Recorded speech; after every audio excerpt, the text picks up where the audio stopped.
ঈদুল আজহার সরকারি ছুটির 2 দিন বাকি থাকলেও রাজধানীতে ফিরতে শুরু করেছেন গ্রামের বাড়িতে ঈদ উদযাপন করতে যাওয়া অনেকেই। কেউ আসছেন পরিবারের সদস্যদের নিয়ে, আবার কেউ একাই ফিরছেন চাকরির তাগিদে। শেষ মুহূর্তে শুক্রবার শনিবার বাড়তি ভিড় হতে পারে এই আশঙ্কায় অনেকেই আগে ভাগেই ফিরছেন ঢাকায়। আনসারুল ইসলামের ক্যামেরায় কাউসার আহমেদের রিপোর্টে দেখুন বিস্তারিত। রাজধানীর কমলাপুর রেল স্টেশনে কিছু সময় পর একের পর এক ট্রেন এসে পৌঁছাচ্ছে এবং যাত্রীরা একে একে নেমে আসছেন ব্যস্ত নগরীতে।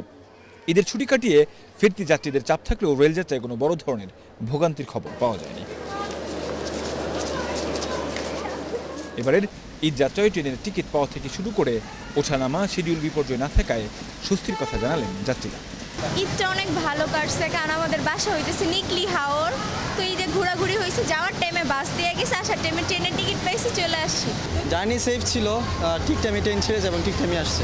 জার্নি খুবই ভালো হয়েছে, কোনো সমস্যা হয়নি, সিট নিয়ে কোনো সমস্যা হয়নি, আসা যাওয়া খুবই ভালো হয়েছে।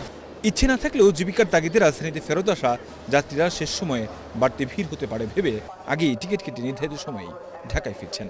রোজার ঈদে আমাদের একটু বেশি মজা হয়, আর এই ঈদ একটু ব্যস্ততার মধ্যেই কাটে, তারপরও আলহামদুলিল্লাহ সবকিছু মিলাই। প্রিয়জনকে রেখে আসতে আসলে কখনোই মনে চায় না, তারপরেও কর্তব্যের খাতিরে আসতে হয় আর কি।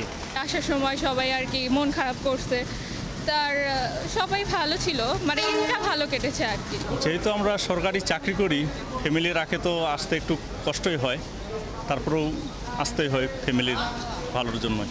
আসলে কর্মজীবনের জন্য ব্যস্ত শহরে আমাদের চলে আসতেই হয়, আর ঈদের আনন্দ বাড়ি সবার সাথে কাটানোর জন্য এই গ্যাঞ্জামের মধ্যে যেতেই হয়।